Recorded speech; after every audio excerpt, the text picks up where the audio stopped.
It's a beautiful Friday afternoon. Hello, High 10 Partners, Inc. And we are excited that you're here today. We're going to just be doing a quick review over the BRBC, RPA.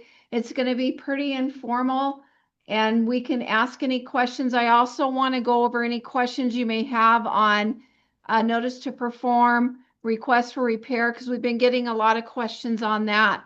So I'm going to go ahead and share my screen and we're going to get started.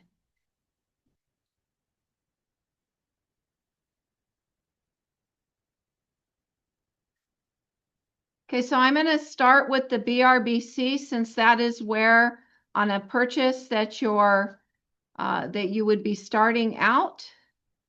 So I filled it out. We're just going to go over it quickly. I want to make sure that everybody understands it. And if you do have questions in between, ask me. So it's going to populate with the forms that you see here. Okay, the agency we always want. So here's the buyer representation. I'm going to go really quick because we've done this a lot, but there's a couple of things that I think people are still having problems with. So you're going to fill out High 10 George Realty, the name of your buyer. Remember, this can only be for 3 months. Okay, no longer than 3 months. And remember, if you want it exclusive, which I highly recommend, please check the box. This defaults automatically to single family home, but in this case, I let it default there, but I'm also going to show them residential multifamily units. I like to go by county because if you go by city, you're limiting yourself. So I like to use counties like Los Angeles and Orange. On B1, if I have a client that wants to see a single family residence and a multi-family, can you check both? Yeah, single family is already defaulted, and then you check multifamily, which is what I did for this example, or any of the other property types that would, be something you're showing. You want to cover as much as you can. I don't check this box. I don't fill out the BIPP form for additional information on what they're looking for. I'm hoping that you've already talked to them enough to know what they're looking for, right? But you're welcome to use that form if you want. Now, number 7 is if they're on contract with another agent for a specific property, you do need to know that because you need to get paid for your time. So that's what this box is, but I would presume that they're not, so, but do ask them. Remember to always put your amount of compensation here, the 3% or 2.5%. Now, here's what we get the most questions on is this check here on G2, excuse me. If the buyer cannot pay your commission and pay to close the property and all of that, and they tell you that, you do need to check the box. That does give them an out on the agreement, meaning if the seller cannot pay your commission or will not pay full commission, the buyer does not have to come in with the funds. You do have a fiduciary with that buyer if they tell you they can't afford to pay or they haven't, processed enough money. I don't want to say afford because when you're buying a house, you've done a great job, right? To be able to do that. So if they cannot come up with the funds for commission, you do need to check the box. Now, the contract does say that you're going to ask the seller for the funds. So you go ahead and explain all of that to them. So the main question that we're getting is, oh, what if they can't pay? Just check the box and proceed on like normal. You're going to put that commission into your offer. If you have checked that this is exclusive, they do need to initial this box as well. Okay, so if there's no questions from Zoom, I'm going to move to the purchase agreement. Okay. Well, as you mentioned, they said the buyer said, I don't have money to pay you a commission, which let's say is 15, 20, whatever amount it is. Okay, and then we ask the seller to pay for it. Right. And the seller says, no, I won't pay for buyer's commission. Okay, then I have not seen that. Yeah.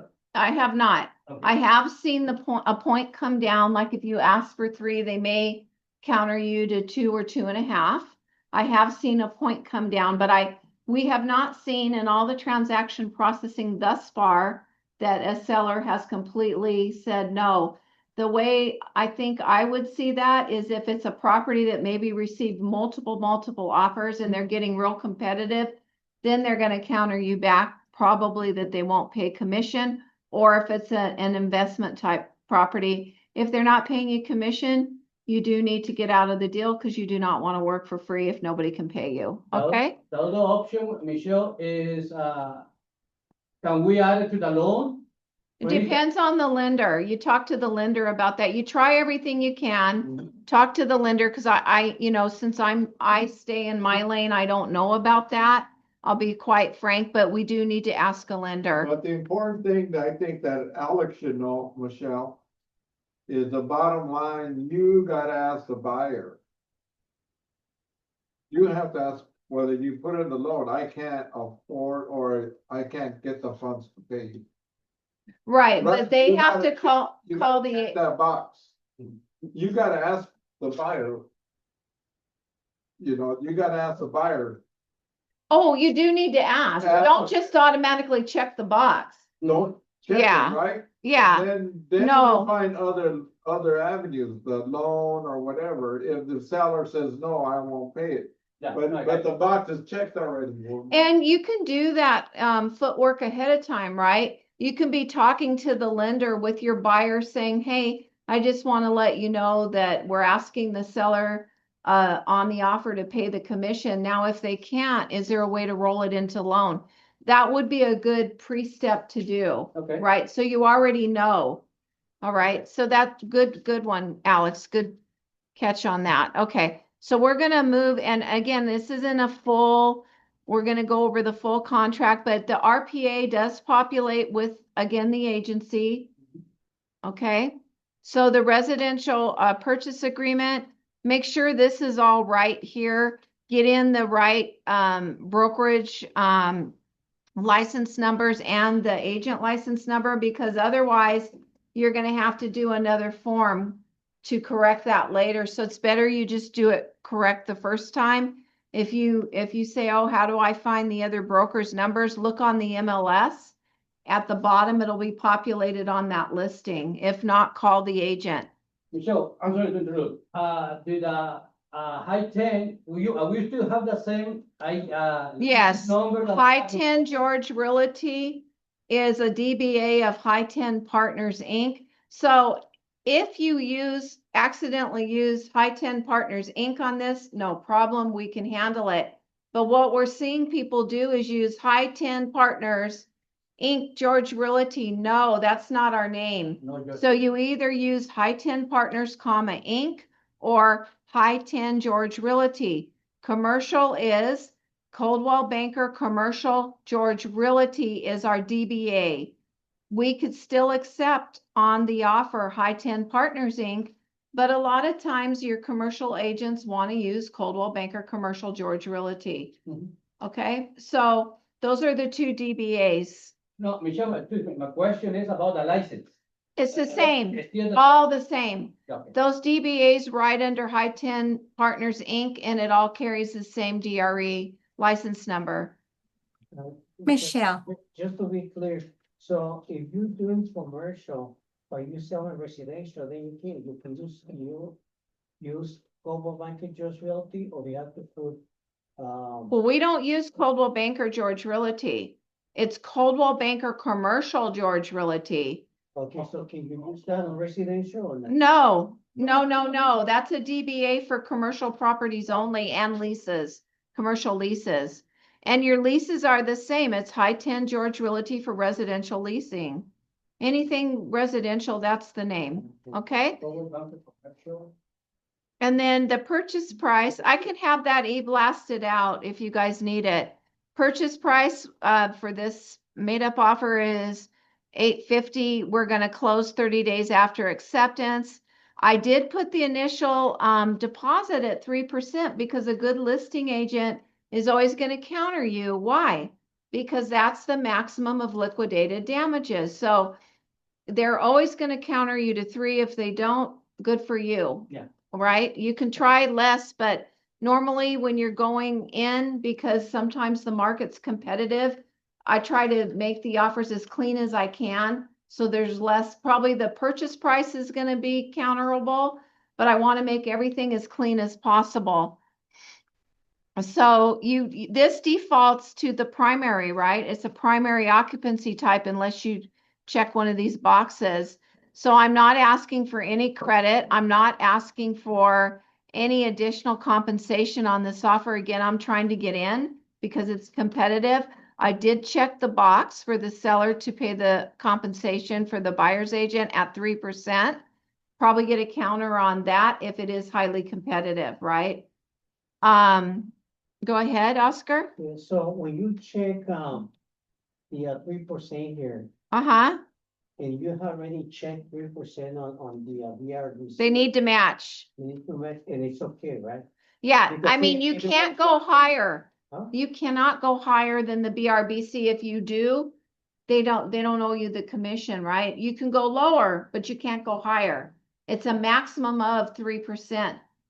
If you executed your BRBC with that percentile. So it's okay to have it on both because either one is gonna pay either the seller or the buyer, right? No, the one that matters when you're making an offer is this box right here. You need to have your BRBC ready because you need to prove to the seller that you did have your BRBC in place with that commission. Okay? So the one that really counts is this one here. Yes, but you can't move on to this without your BRBC. You can't show property. You can't do anything, right? You've got to have that in place. Yeah. So I left all of these to fall out the days that they're falling out. So on this one, you need to check a box. In this example, I checked pre-approval is attached. I have not amended any of the contingency days, with the exception, I did amend, sign the escrow holder instructions, because sometimes it's not something you can jump and do in 5 days, right? And we did recently, believe it or not, have somebody keep bringing it up and bringing it up. Well, they didn't do it in 5 days. Yes, and you didn't notice to perform them either. So, but anyway, so since I've been hearing this from I've never heard this before, but from one person, so if you want to try to catch them on not returning in 5 days, you need to notice to perform, right? You can't just say, nanny, you're in trouble, nanny, nanny, boo-boo. You didn't do it in 5 days. It requires a notice to perform. So on this one, I did amend it to 10 days, okay? So I'm just showing you little things that I've recently heard about. Make sure on the items included that you are checking everything that the buyer has asked you to check. If it's something that is not on this checklist, there are additional items where you can fill it in. If the seller, the listing agent told you that the chandelier and the entryway is excluded, you might as well get it over with and put it in the offer as excluded. If you don't want to and see if they catch it, that's up to you, okay? But in this case, the listing agent told me, so I went ahead to keep my offer as clean as possible, and I excluded it. I had some conversations with the listing agent about, the appliances being left, and the listing agent told me that they would leave them, okay? So this is why. Now, I just checked potted trees and shrubs just because some people are staring at the beautiful pots and they are movable, right? But we should make it clear whether they're staying or going, because some people have in their mind that that's staying on the porch, and then the seller takes it, and then there could be an issue about a potted plant that we could have avoided, okay? I've had it. Yeah, so you need to make sure if they want those potted shrubs and plants to check the box. Michelle, let me go back a little bit. We already talked about commercial. We had to use the Cowe Banker commercial just built. But what about the buyer? It's an investor. It's a single home, but it's just an investment. It's still a residential purchase. It's still residential. Yeah. Okay, so on natural hazards, usually it falls to the seller. If you're representing a buyer, always check for environmental, check that box. It costs only $20 more, something like that, and it gives you a plethora of information. So make sure you check that box. You're doing your due diligence for your buyer. The provided by, in this case, because I know it's a competitive property, I've put seller's preference. On the optional wildfire disclosure report, if you check that, most likely the listing agent will uncheck it because that, if you check for this report, could require some repairs. And when you check it, now you've got the lender involved as well, right? So to be competitive on this offer, left it unchecked. Same thing here with these reports here. You can put in for a termite report and section 1 termite report if you wish, but now if it's not a cash offer, you are involving the lender in all of that as well. Those reports will have to be provided. Why not just take care of that on your request for repair? And I'll show you where they've even outlined a box for the termite. So the smoke, all of the, okay, on Q5 and 6, the governmental required point of sale report and the corrections there too. Just as a matter, I do check it when I'm representing a buyer. I will check it to the seller, or I'll call an escrow company and see, or I'll look at my list, and I will also call the city to see if there is a requirement for a report. If not, I'll leave it blank. I'm not going to check it to the buyer. No, I'm representing the buyer. And so I'll either check it to the seller or leave it blank. Okay. So escrow fee, each to pay their own, because I'm being competitive on title and escrow. I put the seller's preference. Don't forget down here to put the HTGR, our addendum, you know, the compliance fee addendum, which is $295. Check to the buyer. And I'll show you down here on 4B, you're going to bring the addendum right into the offer. Reason why is then the lender has it and they can see where the $295 is on that addendum. Okay. So those are the things I wanted to address on the RPA. Remember, this is an as-is contract. Michelle, at that end, didn't we get an email from you guys telling us that was negotiable if the seller want to buy it? I mean, to pay it, because that is for the escrow, what do you call it? No, For escrow coordinator. right. You can, okay. So it's negotiable to a certain point. If you're going to hire your own TC, then of course you're not going to pay it. Okay. So you have an option. You take that money and pay your own TC, or you pay the company a compliance fee. Okay. Yeah. So, is there any questions from Zoom? My question is there a big difference in fee? I guess depending on their own transaction coordinator, whatever fees they offer, but I would think it'd be ideal if we went with the brokerage transaction coordinator. Now I'm in a big transaction coordination group just because I like to nose into it and see what the questions are, you know. But I know that around this area, they're charging anywhere from $450 to $600, depending on the TC. So yeah, and you know, it depends on if they're licensed or not and those kind of things. But yeah, it can be quite pricey. $450 to $600 is what I'm seeing in this county, and that's for one side. Wow. So when you hire a coordinator, do they also take care of a skylope? Well, when you hire an outside coordinator, you need to give them access to your sky slope because that's only for you, right? So, and then they can drop all the documents in. So yeah, they can do that. Okay. Quick question for you, Michelle. Uh-huh. This is Sylvia. Okay. One, you mentioned something about High 10 Partners Inc. not be added on the name. So it's just High 10 George Realty. Correct.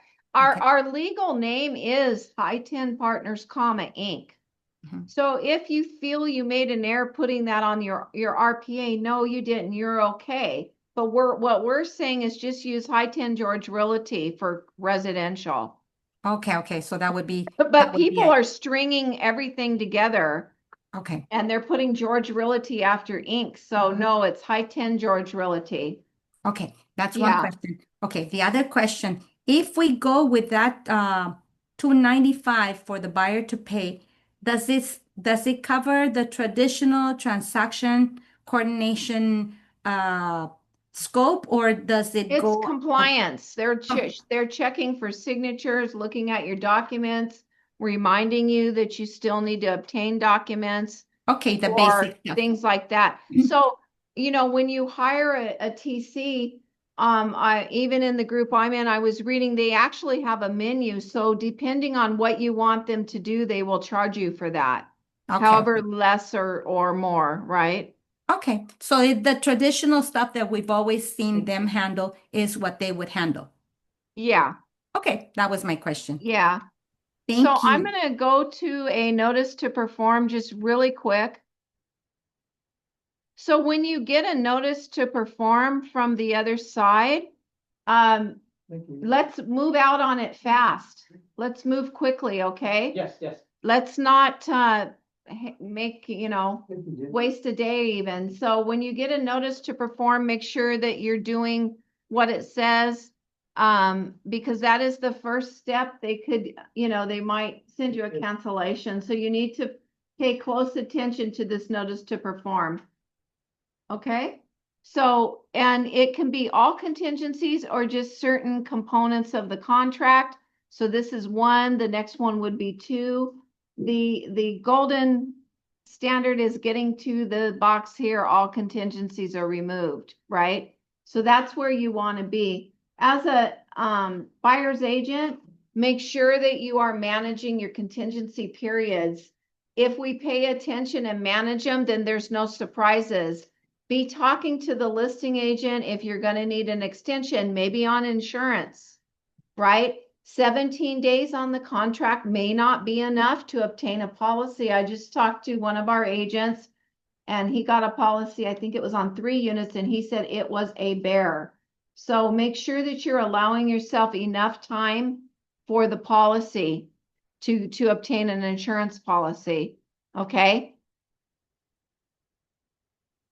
And you may want to amend those days in the offer. You may want to ask for 20 days, but be jumping on your insurance right away. Advise your buyer to do that. Basically being in touch with both parties and Yeah. coordinating and all that. That's what we need. Because Buddy, our agent, he could explain it further, but he went through getting multi-unit insurance and it took him a while, but he kept at it and he got it. Okay. Helped his buyer get it.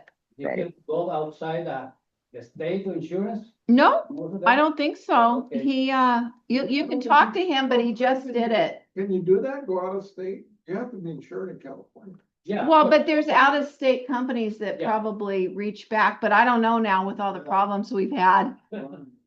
So this is your request for repair. So I just made something up. I put the buyer request that, repair the leaking faucet, etc. So whatever you're asking them to repair, put it here, or if it's too long, you can check for that it's on the attached list, okay? So you put the request for repair here. Now here's where you bring in the termite. So you're going to ask here, because during your inspection, the same day of or right around the same time, because you want to keep timely, you want to have a termite inspection company come in. Generally, and I'll leave that up to you, but generally the buyer only asks for section 1. So here I asked for section 1. I'm sorry, I told them the date of the report, the name of the company, which I'm going to attach down here, that report. I'm also going to attach my home inspection report here. So you want to give them whatever reports you are using to request repairs, okay? So here I asked for section 1. I did not ask for section 2. Let me come down here. So there's a few ways to respond to this. I like responding on an RRRR. So when I come back here, I check this box. Why? I like it cleaner. I don't want to be mashed up in a box. If I don't know why. It's just my habit to pull the other form in, and then it would be the RRRR1. So I'm going to grab that up because I think for me, it seems cleaner, right? Because you can follow the sequence and all of that, but that's just my preference. If you like it on the same form and you can fit, then you go ahead and do it that way. But here's the one that I like to use when I'm responding. So this would become number 1, date prepared, maybe today. And then I have here what I can check. Maybe I agree to everything except one thing, or I'm going to credit them, or whatever the price may be. I mean, the price, whatever may be that you're negotiating. But don't give without getting. If you give, you make it, you make sure you get a contingency removal. If they can't remove them all, remove as much as they can. Maybe they can't remove the loan or the appraisal because they haven't got around to the appraisal yet, or the insurance, but get everything removed that you can. So when you give, you get, right? So make sure that you make them do that. So here's the conditions on paragraph 2. Okay. You can check that buyer removes those contingencies on the attached form here. So if you give, you need to get that contingency removal, because trying to go backwards later and get it for that, they're probably going to wait till they remove everything. But if you've already done all the investigation and things like that, at least get that removed. Okay. Usually people want to try to get it all, but sometimes right now it's not possible because the insurance can really delay us, right? So that's how I like to respond. I like a separate form because I like that one says the request for repair 1, and then I like the reseller response 1. Okay, so that's up to you. To me, it just seems a cleaner way to do things. Michelle, will you go back to the buyer's request to repair? Yes. And the old forms, the sellers can respond right away, say over there, Yeah, you can. so we can, I mean, it looks better the way you mentioned it, but, you have to Yeah, if you want to be quick, you use it. use a. Yeah, you can come down here. Okay, so the buyer would sign here. It's the same thing. It's just a little crunched up, Yes. and you can still require the contingency removal. But I don't know what it is in my brain. I just like a separate form. I'm weird like that, but you don't have to be weird like that. You can actually use one form. Okay. Okay. So there you go. And then the buyer would respond finally down here. Yes, correct. Yeah. So when do the repairs have to be made? Anybody?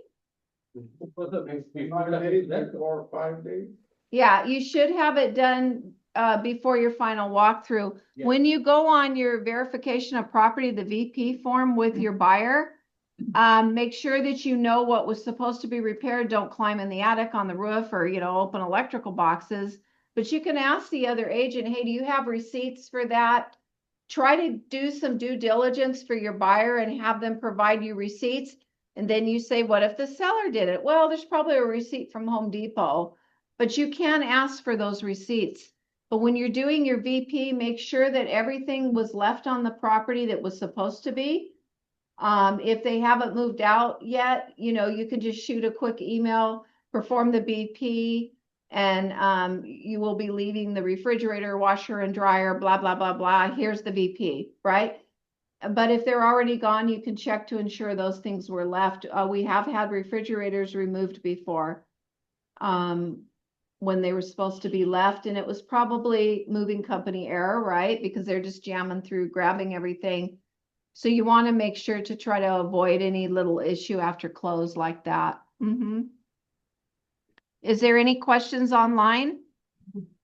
Yes, I'd like to know that when you initially No, submit no. the offer and this request for for repair form will come later, right?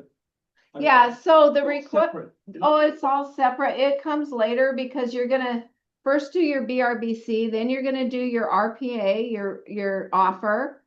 Then a few days later, as fast as you can, once you're accepted, I would get that inspection done. Yes. Do not delay. Yeah. Because you want to have time to negotiate, and you also want to have time for the buyer to digest that 50-page report, Yes.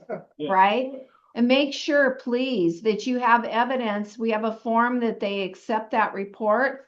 Make sure we have evidence that they have received that report, the buyer, because we have had buyers say, oh, you didn't give me that. So you make sure we have a form for you to fill out that they've received that report. From our company, no? From our company, yeah. I Okay. used to in the past, before we had a form, I would have the buyer sign on the front page, received pages 1 through 50 or whatever, because I was always a little concerned about that. So make sure that you have evidence that they've received it. You can even hand it to them in person. And then you can say, here's the home inspection report that I gave to you yesterday. Your electronic copy for your file, So then you can hit it both ways, which is what I always suggest. Even if they signed a form, why not send them an email to be nice, to let them have one for their electronic file? Now, hopefully the inspection company has done that. Even if they told me, oh yeah, we already did that because I'm who I am, I'm going to send it anyway under my email. And then I'm going to keep it in the file. So, Excuse me, what if the waiver, the buyer's waiver, oh, that's okay. Then they waived it. They have to fill out the waiver form. waiver form, no? Yeah. And if you are representing, this may be overkill, but here's the way I've done it. Like I had units and it was commercial, but let's just say you're representing a building that's 3 to 4 units, so you're still within the residential range. Anything that I've given the buyer, meaning estoppels, leases, now estoppels they sign, but the leases, I'm going to do the same process. I'm going to try to get them to initial each page I'll just put received, and then I'll have the new owner, the new buyer, initial each page in a corner. Then I'm going to take that whole stack and I'm going to send it back to them through my email for your electronic file. Why?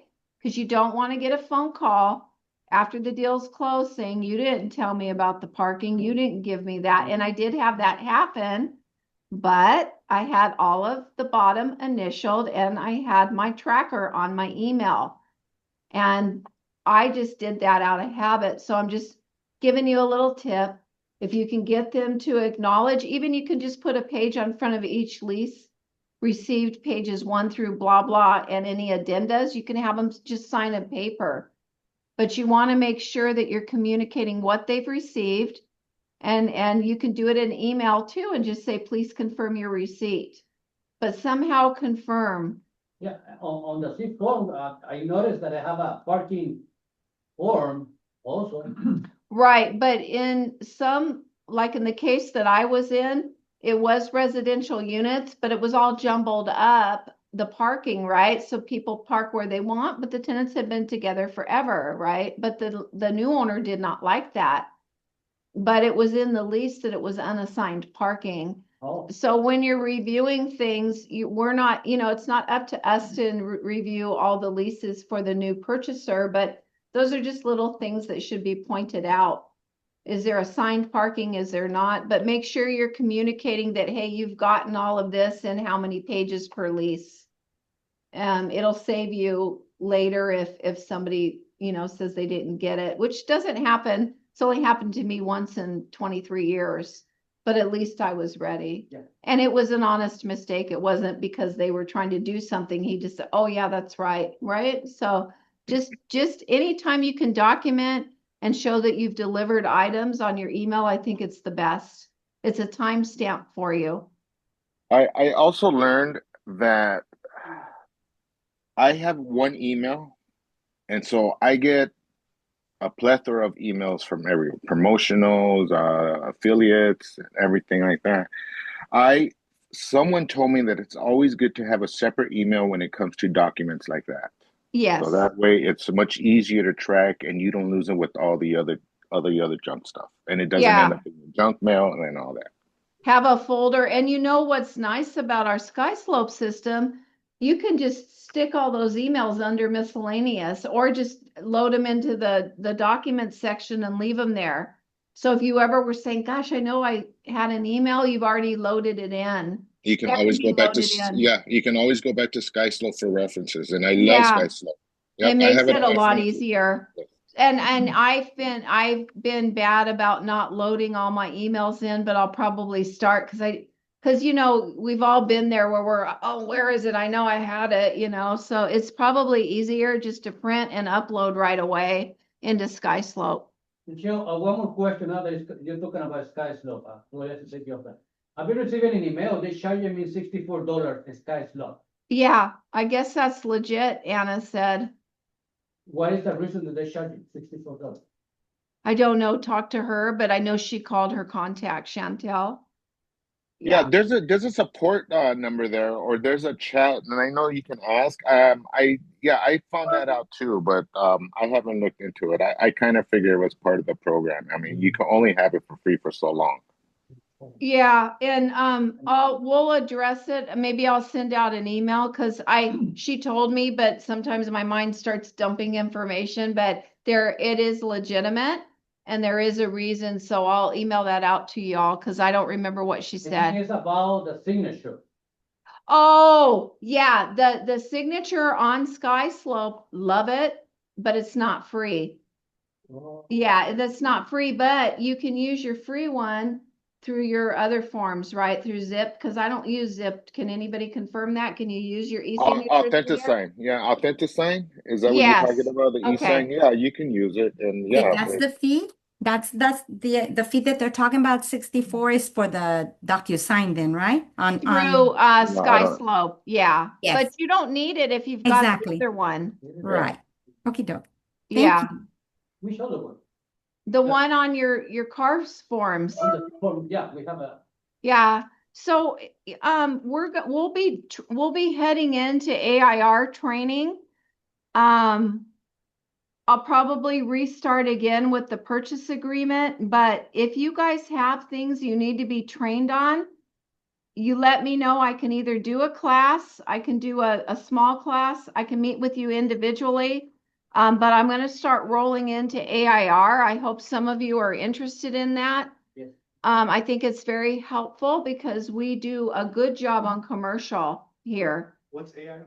It's the contracts that are used For commercial. most commercial deals.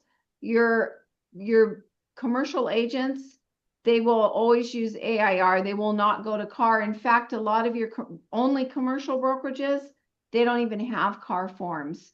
So if you want to learn commercial or get into commercial, it's good to familiarize yourself with those contracts. It's $239 a year. If you want the suite of AIR contracts dropped into where your CAR contracts are, but you don't have to do that unless you're you're going to really hit it on commercial. Yeah. So basically, if you're gonna just do commercial, you just use the AIR. You don't need to go to use the car because car is usually for residential. Yeah, I would recommend AIR because some of your commercial brokers, they're going to be expecting that contract to be on AIR. Well, and then some property owners have their own contract with their own lawyer that wrote it. So, but at any rate, if that's the case, then usually the lessor is filling that out for you. But the training for AIR, and I've been at it for I don't know how long, but I've been reading, and I was reading yesterday, helping an agent, and I learned something new every day on AIR because I'm constantly reading it. So I'm here to help you close deals. If you feel like you're going sideways, Peter and I are here. We're always helping agents individually if you need it. Or if you feel like, hey, can you explain that to me so I can get through this? we're available. So don't feel shy. This is the most favorite part of my job is helping agents with contracts and stuff. Michelle, but I do apologize, but even in, on the C form, on the income units, it's not up to 1 to 4. I mean, it's as many units you could. Right, make. you have a commercial, you I can mean, use if you it. have 10 units, I still can use. Oh, sure, you can use it. But if the other agent decides, oh, we need AIR, now a good commercial agent will probably try to work with you because, you know, after all, our job is to, you know, get it sold for our client. But I think to be more well-rounded, and mind you, we are in the top 15 of commercial brokerages nationwide for Coldwell Banker. So we have some clout. So if you can learn some AIR, it's much more helpful. That's nationwide. Yeah, we rank very high.